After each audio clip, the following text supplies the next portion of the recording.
girando pela notícia. Chamado do Diana Rogers. Meus amigos, nós acompanhamos o caso do adolescente que matou o pai e a irmã em São Paulo. Lembra disso? Ele mata o pai, mata a irmã. Quando a mãe chega a ver os corpos, ele tira a vida da mãe. E agora, um outro adolescente, na madrugada de hoje, foi apreendido por matar os pais. Os dois tinham pais adotivos. Ele matou os familiares com marteladas e ainda incendiou os corpos. E ele liga pro bombeiro para avisar sobre o crime brutal. Diana Rogers, em cima do lance. Boa tarde. Boa tarde, William Travassos. Boa tarde para os ouvintes. Pois é, William, parece aí um filme de terror.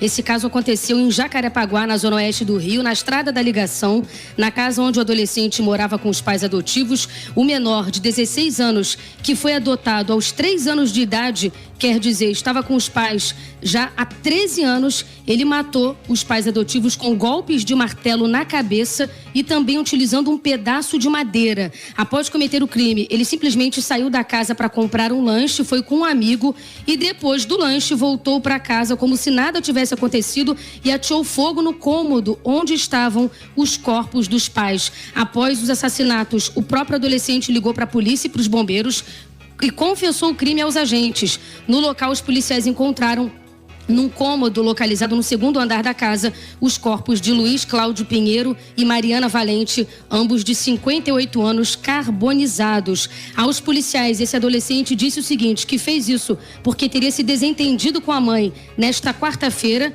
porque ele queria faltar à escola para descansar, para poder ir para a aula de jiu-jitsu e a mãe não teria deixado ele faltar à escola. Então, por isso, ele simplesmente matou os pais. E sobre atear fogo, o adolescente disse aos policiais que fez isso por uma questão moral, já que, segundo o jovem, o pai dele dizia que ele iria para o inferno.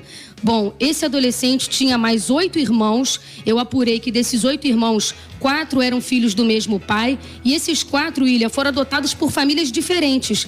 Entre eles está um jovem de 20 anos que não quis se identificar. Apesar dele ter sido adotado por uma família diferente, esse jovem contou que chegou a morar durante 3 meses com esse irmão que matou os pais e contou pra gente que ele sempre teve um comportamento agressivo. Vamos ouvi-lo. Ele pediu para distorcer a voz por medidas de segurança. Eu convivi com ele no período de 2019, entendeu? Durante 3 meses, na finalização do meu ensino fundamental. Os pais dele sempre trataram ele com muito amor, com muito carinho, muita dedicação. A respeito dos pais dele não tenho o que falar. Só que o comportamento do meu irmão perante a eles era muito agressivo, arrogante, entendeu? Tinha que ser na hora dele, tinha dificuldade em dizer não podia pegar as coisas dele, não podia pegar nada dele que ele entrava em surto, entendeu? Tinha que ser no tempo dele. Tinha esses comportamentos bem agressivos mesmo. Era constante dentro de casa. E eu não imaginava que isso iria acontecer, né? Chegar a esse ponto. É porque ele não demonstrou nenhum tipo de arrependimento, nem quando foi pego e nem na delegacia. Eu espero que ele cumpra a pena necessária, né? Porque matar 2 vidas, né? São vidas humanas, não é bicho, não é animal. É um ser humano, né? Que ele fique por muito tempo, pense no que ele fez. Isso é uma coisa desumana. Eu, como irmão, não passo a mão na cabeça dele. E a justiça vai decidir o que vai fazer com ele. A gente reforça que esse é um dos irmãos do agressor que pediu para a gente distorcer a voz, não quis também se identificar, disse que ficou com medo e preferiu preservar a identidade, a gente respeitou. E em conversa por telefone com ele, William, ele não chegou a gravar essa parte, mas me contou que teve um episódio que ele pegou uma bicicleta emprestada do irmão, esse simples ato de pegar uma bicicleta emprestada, e o irmão bateu nele, então ele não gostava que pegassem nas coisas dele. Eu também conversei com a Denilza Maia, é uma vizinha, disse que conhece o adolescente que matou os pais desde pequenininho. Vamos ouvir o que ela disse. Sempre brincou com todas as crianças, ele sempre foi muito agitado, mas muito hiperativo, sempre correndo muito, brincando pra lá e pra cá. Foi feita uma praça que ele estava sempre ali na praça brincando.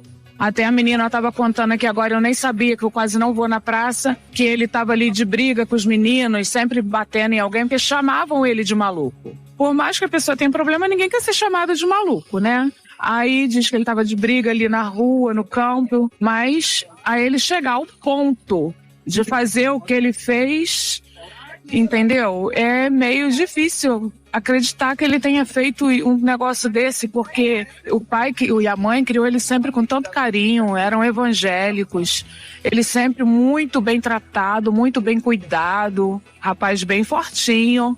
E sempre por aqui, brincando com as outras crianças, com os outros meninos. Quando eu fiquei sabendo que ele tinha feito isso, eu não acreditei. Os vizinhos contaram também, William, que ele tomava medicamentos psiquiátricos para controlar essa agressividade que ele tinha e que, inclusive, por isso que os pais teriam colocado ele na aula de jiu-jitsu, para ele controlar essa agressividade. O caso está a cargo da Delegacia de Homicídios da capital fluminense. O adolescente foi preso, apreendido em flagrante, levado ali para a delegacia e agora a DH está com a missão de ouvir testemunhas e realizar diligências para tentar entender todos os fatos e esclarecer a motivação aí desses assassinatos, William. Bom, Diana Rogers, obrigado pela informação. Também tentei falar com o delegado Alexandre Erde, que é o titular da DH, mas em função da repercussão do caso, né, e do andamento das diligências, infelizmente eu não consegui falar com o delegado. A Diana também está em cima disso. Conseguiu a vizinha, conseguiu falar com o irmão. Assim, gente, tem um histórico aí, né? Eu acho que já fica claro, que você não pode atribuir a uma mudança de comportamento, algum tipo de doença mental esse adolescente, é tudo muito prematuro, precisa de análise, mas tudo indica numa alteração de comportamento dele no cotidiano, em função das brigas.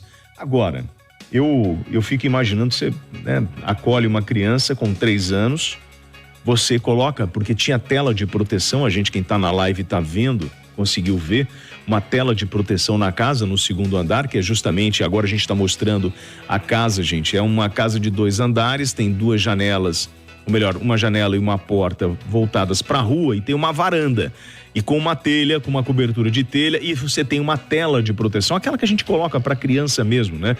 E essa tela, quando eu puxei nas imagens antigas, né, que são imagens que tem, acho que até de 2011, 2012, você vê que é uma imagem antiga mesmo, ou seja, os pais colocaram talvez para proteger a criança lá atrás, né, ou mostrando cuidado, carinho, atenção, e aí de repente você tem, por uma desavença, e aí talvez por um problema emocional ou de cabeça desse garoto, nós tivemos esse resultado trágico, e a gente sabe, né, quantos pais, quantas mães dedicam amor e carinho, acolhendo as crianças, são frutos de uma adoção, e não é por isso, nada justifica o que aconteceu, isso está relacionado a um outro tipo de coisa, e o que a gente vê é o pior do ser humano aparecendo. O que chama a atenção são 2 casos muito parecidos em menos de 24 horas.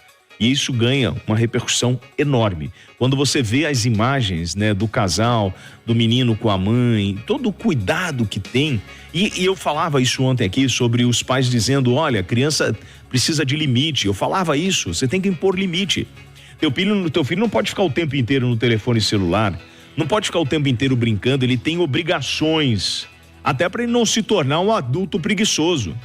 Você precisa dar um limite e a criança pede esse limite. Agora, você imaginar que você discute com o teu filho e ele vai te matar, seja com uma arma, quando aconteceu em São Paulo, porque ele conseguiu ter acesso à arma do pai, tira a vida do pai, da irmã, e quando a mãe chega e vê os corpos, ele tira a vida da garota, e depois vai na padaria, naturalmente comprar pão para tomar café. No dia seguinte ele faz isso. No caso do Rio de Janeiro, isso foi de São Paulo, no caso do Rio, ele mata os 2 à martelada. E aí dizem que ele saiu com um amigo para lanchar. Tamanha a loucura do ser humano. E taca fogo no quarto onde estão os pais para apagar com os vestígios e liga pro corpo de bombeiros. Tá pegando fogo aqui. Como se nada estivesse acontecendo. Ausência de sentimento, psicopatia. Não vejo outra tradução para isso. Mas vamos aguardar a investigação, o laudo pericial. E é muito triste você ver uma família destruída como essa que a gente está mostrando agora.